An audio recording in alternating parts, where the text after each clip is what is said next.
పిల్లల్ని కష్టపడి లక్షలు పోసి బీటెక్లు ఎంబీఏలు ఇలాంటివన్నీ చదివించాం. కానీ ఈ రోజున పిల్లల జీవితాలకి భద్రత లేకుండా పోయింది. విపరీతంగా వేలలో ఉద్యోగాలు పోతున్నాయి. నిన్న మేటా కంపెనీ అమెరికాలో 8,000 మంది ఉద్యోగాలను తీసేసింది. ఇంకా మళ్ళీ నెక్స్ట్ ఏ కంపెనీ వాళ్ళు ఎప్పుడు ఏం తీసేస్తారో అర్థం కాని పరిస్థితి. వర్క్ ఫ్రమ్ హోమ్ చెయ్యండి అని చెప్పేసి అందరికీ చెప్పారు. ఇంటికి వెళ్ళారు, చక్కగా హ్యాపీగా ఉన్నారు. తెల్లవారుజాము 4 గంటలకి మెయిల్ వచ్చింది, మీ ఉద్యోగాలు పోయాయని. వాళ్ళ పరిస్థితి ఏంటి చెప్పండి? ఎంతోమంది కుటుంబాలు పాపం ఆ పిల్లల జీతాల మీద బతికే వాళ్ళు ఉంటారు. ఎన్నో లోన్లు పెట్టుకున్న వాళ్ళు ఉంటారు. సొంత ఇల్లులు, కార్లు ఇలాంటివన్నీ కొనుక్కున్న వాళ్ళు ఉంటారు.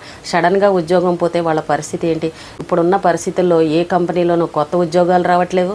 అలాగే ఉన్న ఉద్యోగాలు ఎప్పుడు ఊడిపోతాయో అర్థం కాని పరిస్థితి. కొంచెం చిన్న వయసులోనే పిల్లలు ఉద్యోగ భద్రత లేక టెన్షన్ పడిపోతున్నారు.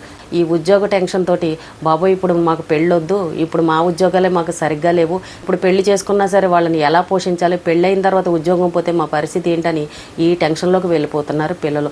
ముందు రోజుల్లో పరిస్థితులు ఇంకా గడ్డుకాలం ఉంటుందని అందరూ చెప్తున్నారు.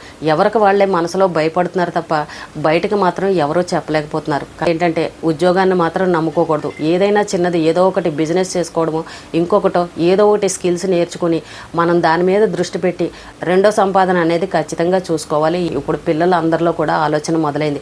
కానీ ఏ వ్యాపారం చేయాలి? ఫుడ్ బిజినెస్ అంటే ఇప్పుడు అంతా కూడా కాంపిటీషన్ ఎక్కువైపోయింది. పచ్చళ్ళ వ్యాపారం కావచ్చు, చీరల బిజినెస్సే కావచ్చు, అన్నీ కూడా ప్రతి ఒక్కరూ కూడా ఇంట్లోంచే ఆన్లైన్లో అమ్మేస్తున్నారు. ఈ బిజినెస్ ఆ బిజినెస్ అని లేదు. మరి కొనేవాళ్ళు ఎలా కొంటున్నారో తెలియదు, కానీ అమ్మేవాళ్ళు మాత్రం ఈ మధ్యకాలంలో ఎక్కువైపోయారు. ఏ బట్టల బిజినెస్ పెట్టాలన్నా ఎక్కడ చూడండి చీరల షాపులు, జనాలు అలాగే కొంటున్నారు, అమ్మేవాళ్ళు కూడా అలాగే అమ్ముతున్నారు. కానీ మరి కొత్తగా స్టార్ట్ చేసే వాళ్ళకు కూడా మనం ఇన్ని లక్షలు పెట్టి పెట్టుబడులు పెడతాము, రేపొద్దున మన పరిస్థితి ఎలా ఉంటుంది అనేది అదొక టెన్షను. బయట అప్పులు పెట్టి తీసుకొచ్చి ఏదైనా బిజినెస్ పెట్టామనంటే అది నడవకపోయిందనంటే మళ్ళీ ఇదొక అప్పు అయిపోతుంది. జీవితంలో అసలు మనం ముందడుగు వేయగలం అనేది ధైర్యం సరిపోక ఇలా ఆలోచిస్తూ ఉన్నవాళ్ళు కూడా చాలామంది ఉన్నారు. ఈ ఉద్యోగాన్ని నమ్ముకున్నామనంటే మన జీవితంలో పైకి ఎదగలేమన్న ఆలోచన పిల్లల్లోకి అయితే వచ్చింది. ఇప్పుడు ఇన్ని రోజులుగా యుద్ధాలు జరుగుతుంటే పెట్రోలు, డీజిల్, గ్యాసు ఇప్పుడు ఎంత ఇబ్బందికరంగా ఉందో మనం చూస్తున్నాం. కానీ ఇంకా ముందు రోజులు కరోనా సమయంలో ఎన్ని ఇబ్బందులు పడ్డామో అలాగే ఉంటుంది పరిస్థితి అని అందరూ చెప్పుకుంటున్నారు. డబ్బున్న వాళ్ళు అంటారా, బయట ఏం దొరకపోయినా వాళ్ళ చేతిలో డబ్బులు ఉంటాయి కాబట్టి ఆ వస్తువు ఎంత రేట్ అయినా సరే వాళ్ళు కొనుక్కొని తినగలరు. కానీ సామాన్యులు, మిడిల్ క్లాస్ వాళ్ళు, పాపం చిన్న ఉద్యోగాలు చేసుకొని ఫ్యామిలీని నడిపించుకునే వాళ్ళు, ఇలాంటి వాళ్ళు మాత్రం కష్టాల్లోకి వెళ్ళిపోయే పరిస్థితి. కాబట్టి నేను చెప్పేది ఏంటంటే ముందు రోజులు ఎలా ఉంటాయో మనకు తెలియదు. కాబట్టి ఉద్యోగాలు గ్యారంటీ లేవు. కాబట్టి మీ దగ్గర ఏదైనా స్కిల్స్ ఉంటే కనుక చక్కగా చిన్న వ్యాపారం లాంటిది స్టార్ట్ చేసుకోండి. అప్పటికప్పుడు మీరు ఆ రోజున మొదలు పెడదామని అనుకుంటే అది వర్కౌట్ అవ్వచ్చు, అవ్వకపోవచ్చు. కాబట్టి ముందు జాగ్రత్త కోసం మనం రెండో సంపాదన అనేది ఖచ్చితంగా పెట్టుకోవాలి.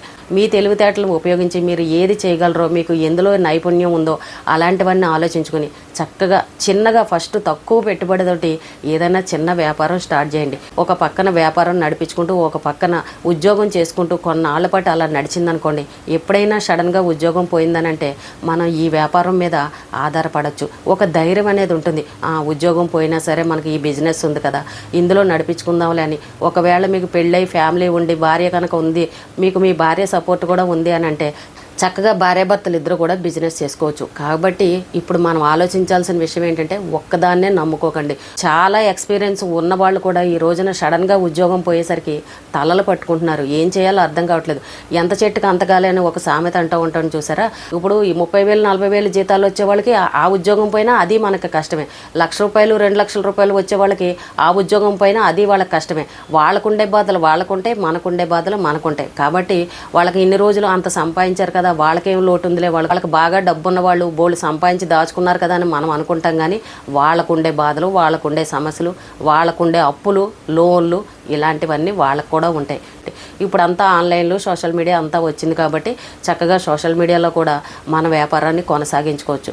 కాబట్టి ప్రతి ఒక్కరూ ఆలోచించాల్సింది ఏంటంటే ఒక ఉద్యోగాన్ని నమ్ముకోకుండా చక్కగా ఏదైనా ముందు తక్కువ పెట్టుబడితోటి ఏదైనా చిన్న బిజినెస్ స్టార్ట్ చేసుకోండి. అది మెల్లమెల్లగా గ్రోత్ అవుతూ ఉంటుంది. ఓ పక్క మీరు ఉద్యోగం చేసుకుంటూ ఉంటారు. ఎప్పుడొకప్పుడు ఆ కంపెనీ వాడు ఒకవేళ తీసేసినా, మీకు ఒకవేళ నచ్చకపోయినా అప్పుడు చక్కగా ఆ బిజినెస్లోకి వెళ్ళిపోవచ్చు. ఒక ధైర్యం అనేది ఉంటుంది. కాబట్టి చదువుకున్న పిల్లలందరూ కూడా అధైర్యపడకుండా, ముఖ్యంగా మగపిల్లలు, ఎందుకంటే ఫ్యామిలీని నడిపించేది మగపిల్లలే కాబట్టి అయ్యో నాకు ఈ ఉద్యోగం పోతే నా భార్య పిల్లల్ని ఎలా పోషించాలని ఇలా దిగులు చెందుతారు, మానసికంగా భయపడుతూ ఉంటారు, టెన్షన్ పడుతూ ఉంటారు. అలాంటి వాళ్ళ కోసం నేను చెప్తున్నాను, ఎవరు కూడా అధైర్యపడద్దు.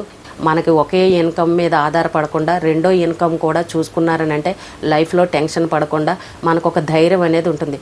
భార్య పిల్లల్ని పోషించాలి, మనం ధైర్యంగా మనశ్శాంతిగా బతకాలని అంటే ఖచ్చితంగా ఇంకొక వ్యాపారం ఏదన్నా చేసుకోండి. ఈ రోజుకి ఇదేనండి. రేపు మళ్ళీ మరొక మంచి విషయంతో మళ్ళీ కలుద్దాం.